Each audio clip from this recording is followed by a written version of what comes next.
Conservation laws. इस video में हम बात करेंगे कंजर्वेशन लॉज के बारे में।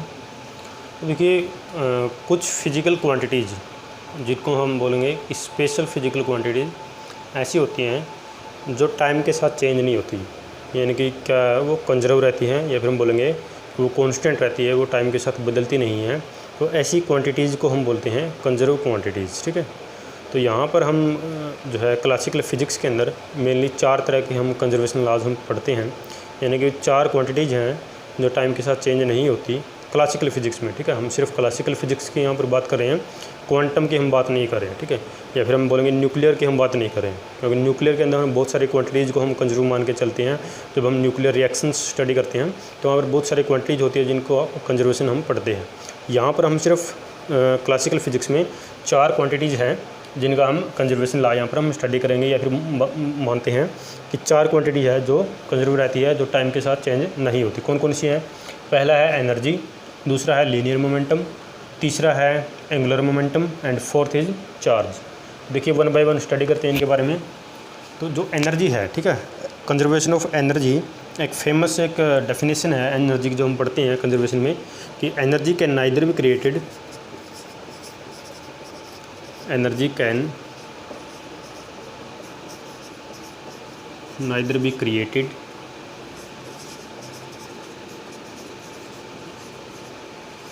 nor be destroyed,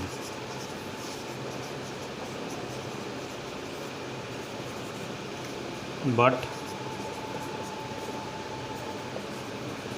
can be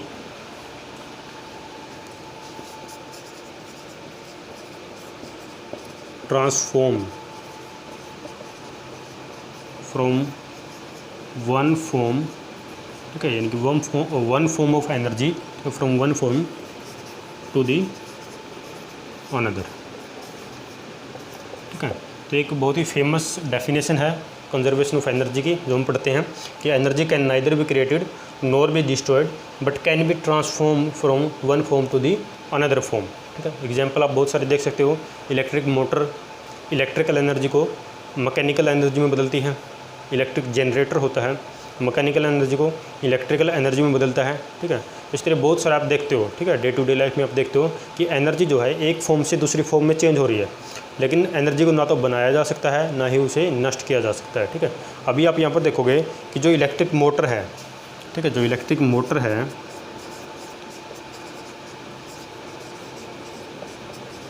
electric motor क्या करती है? इलेक्ट्रिकल एनर्जी को किस में बदलती है?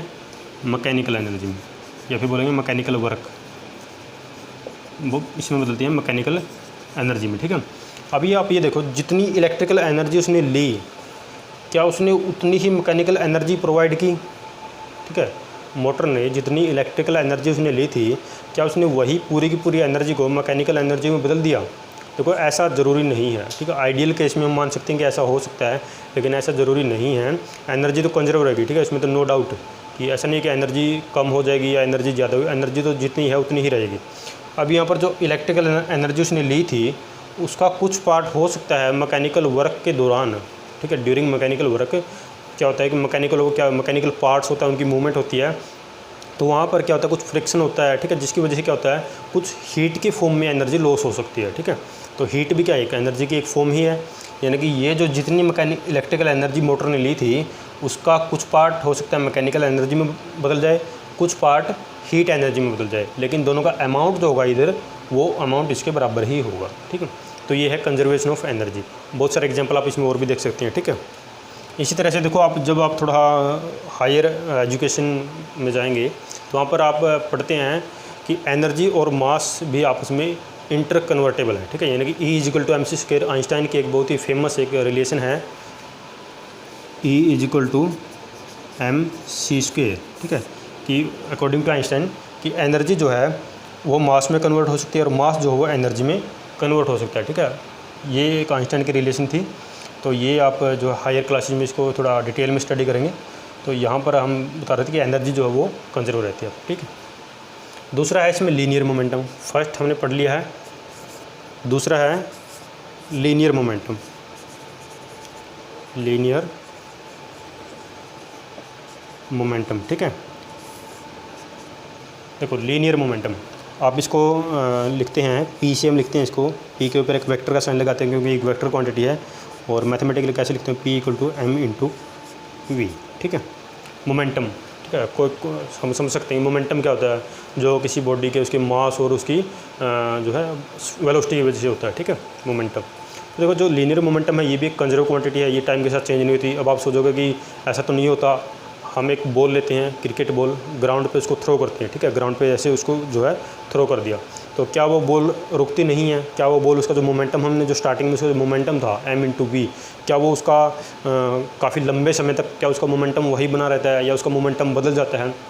ठीक है, हम प्रैक्टिकली हम क्या देखते हैं कि बॉल को जब हम ग्राउंड के ऊपर थ्रो करते हैं तो कुछ देर के बाद आप वो जो बॉल है वो रुक जाती है। ऐसा क्यों होता है?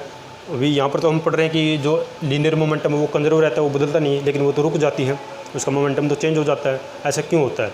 ऐसा इसलिए होता है कि जब हम बॉल को थ्रो करते हैं ग्राउंड पे, तो वहाँ पर देखो जो ये बता रहे हैं यहाँ पर लीनियर मोमेंटम, एंगुलर मोमेंटम, ठीक है, विद सम कंडीशन है, ठीक है, विद सम कंडीशन है। कंडीशन भी है यहाँ पर। कंडीशन क्या है?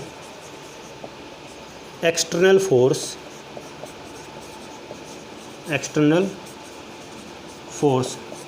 एफ एक्सटर्नल, ऐसे लिखता हूँ, वो जीरो होना चाहिए।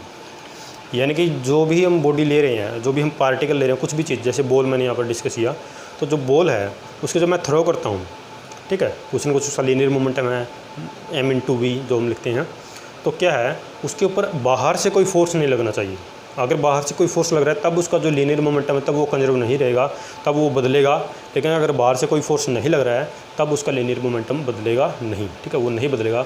ये एग्जांपल आप देख सकते हो, जैसे बॉल मैंने थ्रो की है, ठीक है, मान लीजिए वो रुकती क्यों है, बॉल किस लिए रुकती है? क्योंकि ग्राउंड उसके ऊपर क्या लग रहा है, जो ग्राउंड है जिसके ऊपर वो रोल करते हुए जा रही है वो फ्रिक्शन लगा रहा है उसके ऊपर, ठीक है। अगर वो फ्रिक्शनल फोर्स क्या है, वो फ्रिक्शनल फोर्स जो है वो क्या है, एक्सटर्नल फोर्स है, बाहरी फोर्स है। अगर वो एक्सटर्नल फोर्स जीरो हो जाए, यानी कि बाहर से कोई फोर्स उसके ऊपर ना लगे, तो आपकी बॉल जो है वो नहीं रुकेगी। जो बॉल है, क्रिकेट बॉल जो मैंने डिस्कस की है यहाँ पर, वो क्या चलती रहेगी, जिस मोमेंटम से वो स्टार्टिंग में जो उसका मोमेंटम था उसका मोमेंटम जो बाद में भी वही मोमेंटम रहेगा और वो कभी नहीं रुकेगी, ठीक है। लेकिन कंडीशन है कि एक्सटर्नल फोर्स जो है उसके ऊपर, बाहर से जो फोर्स लग रहा है वो जीरो होना चाहिए, ठीक है। तीसरा है एंगुलर मोमेंटम। तीसरा है एंगुलर मोमेंटम, इसको हम एल से लिखते हैं, कैपिटल एल से। और क्या होता है ये? Moment of inertia I into omega, ठीक है। किस लिखेंगे इसको? Moment of inertia I into omega, ऐसे लिखते हैं इसको, ठीक है। तो ये जो होता है एंगुलर मोमेंटम जो होता है, ये भी क्या है, कंजर्व क्वांटिटी है, लेकिन विद सम कंडीशन। कंडीशन इसमें वही है जो यहाँ पर बताई थी। यहाँ पर कंडीशन क्या है?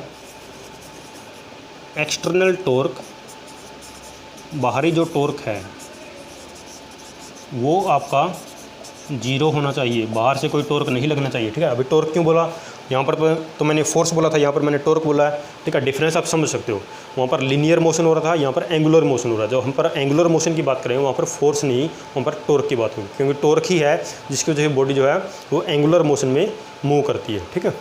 तो यहाँ पर क्या है कि अगर एक्सटर्नल टॉर्क जीरो होगा तो आपका जो एंगुलर मोमेंटम है वो क्या होगा, कंजर्व होगा, वो चेंज नहीं होगा टाइम के साथ। एग्जांपल आप देख सकते हो, जैसे प्लैनेटरी मोशन होता है, अर्थ जो है वो सन के अराउंड क्या है, रोटेट कर रही है, ठीक है। दो सेलेस्टियल जो बॉडीज़ हैं वो क्या कर रही है, रोटेट कर रही है, ठीक है। इलिप्टिकल पाथ में वो क्या करती हैं, रिवॉल्व कर रही हैं, और वो उसी पाथ में रिवॉल्व करती रहती हैं। ऐसा क्यों होता है? ऐसा होता है कंजर्वेशन ऑफ एंगुलर मोमेंटम की वजह से, ठीक है।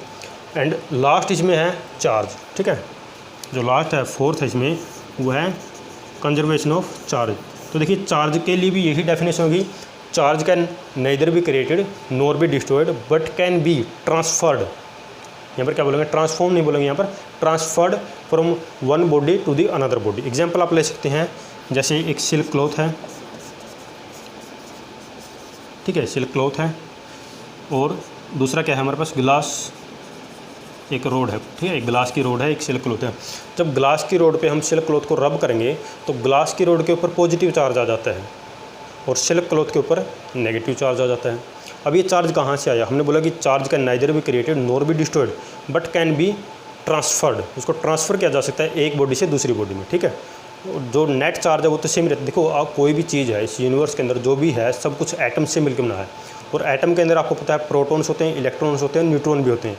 यानी कि इलेक्ट्रॉन और प्रोटॉन तो हर जगह होते हैं, लेकिन कब बोलेंगे किसी बॉडी के ऊपर चार्ज है, जब ये बैलेंस जो देखो, और नेचुरली क्या होता है, कोई भी बॉडी है, कोई भी एटम है, वो न्यूट्रल होता है। न्यूट्रल होता है इसका मतलब क्या हो गया, नंबर ऑफ इलेक्ट्रॉन और नंबर ऑफ प्रोटॉन उसके अंदर बराबर होते हैं, ठीक है। न्यूट्रल का मतलब क्या है, न्यूट्रल का मतलब है नंबर ऑफ प्रोटॉन इक्वल होते हैं नंबर ऑफ इलेक्ट्रॉन के, ठीक है। जब किसी कोई भी आपने कोई पार्टिकल लिया है, कोई एटम लिया, जब उसके अंदर नंबर ऑफ प्रोटॉन और नंबर ऑफ इलेक्ट्रॉन बराबर है तो ये न्यूट्रल है, उसके ऊपर कोई चार्ज नहीं हम बोलेंगे, ठीक है। लेकिन जब ये नंबर चेंज हो जाता है, यानी कि मान लीजिए कहीं पे प्रोटॉन ज़्यादा हो गए तो वो उसके ऊपर पॉजिटिव चार्ज आ जाएगा, कहीं पे इलेक्ट्रॉन ज़्यादा हो गए तो उसके ऊपर नेगेटिव चार्ज आ जाएगा, ठीक है। इस तरह से होता है। तो यहाँ पर क्या होता है, देखो ग्लास रोड और सिल्क क्लॉथ में क्या है, जब ग्लास रोड के ऊपर सिल्क क्लॉथ को रब किया जाता है तो ग्लास रोड इलेक्ट्रॉन छोड़ती है। इलेक्ट्रॉन छोड़ेगी तो क्या हो गया, नंबर ऑफ प्रोटॉन बढ़ जाएंगे, इलेक्ट्रॉन तो कम हो गए, नंबर ऑफ प्रोटॉन ज़्यादा हो गए तो पॉजिटिव चार्ज आ गया। सिल्क क्लॉथ क्या करेगी, इलेक्ट्रॉन को लेती है, इलेक्ट्रॉन को गेन करती है। इलेक्ट्रॉन लेगी तो नंबर ऑफ इलेक्ट्रॉन बढ़ गए, नेगेटिव चार्ज आ जाता है उसके ऊपर, ठीक है। लेकिन ऐसा नहीं है कि इलेक्ट्रॉन कहीं चार्ज कहीं से बना है या कहीं ख़त्म हुआ है, ठीक है, वो जस्ट ट्रांसफ़र हुआ है। अब जब आप देखोगे कि इसके ऊपर जो मान लीजिए इसके ऊपर कितना चार्ज आया, इसके ऊपर जो है नेगेटिव का 4, ठीक है। मान लीजिए इसके ऊपर क्या है, 4 इलेक्ट्रॉन ट्रांसफर हो गए, हमने बोला कि इसके ऊपर माइनस का 4 चार्ज आ गया, इसके ऊपर प्लस का 4 आ गया। लेकिन जब आप उसको सम करोगे दोनों के चार्जेज को, वो क्या होगा, वही जो पहले था। पहले क्या थे, न्यूट्रल थे दोनों, यानी कोई चार्ज नहीं था। अब इन दोनों को जब जोड़ोगे तब भी क्या होगा, +4 -4 0, तब भी क्या होगा, न्यूट्रल हो जाएंगे, ठीक है। यानी कि चार्ज जो है हम उसको ना तो बना सकते हैं, ना ही उसको हम ख़त्म कर सकते हैं, हम उसको ट्रांसफ़र कर सकते हैं, ठीक है। एक बॉडी से दूसरी बॉडी में, एक पार्टिकल से दूसरे पार्टिकल में उसको जो है ट्रांसफ़र किया जा सकता है। तो इसलिए हम बोलेंगे कि जो चार्ज है ये भी एक कंजर्व क्वांटिटी है, चार्ज टाइम के साथ बदलता नहीं है, ठीक है। तो ये हो गया आपका चार्ज, ठीक है। आप इसमें और भी एग्जाम्पल ले सकते हो, एबोनाइट ले सकते हो या फिर एम्बर ले सकते हो। उसको जब आप फर के साथ आप रब करोगे तो वहाँ पर भी इसी तरह का, ठीक है, एक्सचेंज आपको देखने को मिलेगा। वहाँ पर भी इलेक्ट्रॉन्स का एक्सचेंज होगा, ठीक है। तो जिसकी वजह से वहाँ पर क्या होगा, चार्ज आ जाएगा। लेकिन क्या है, ओवरऑल तो जो चार्ज है वो क्या रहेगा, आपका कंजर्व रहेगा, कॉन्स्टेंट रहेगा, ठीक है, वो बदलेगा नहीं, ठीक है। तो ये था आपका कंजर्वेशन लॉज, ठीक है।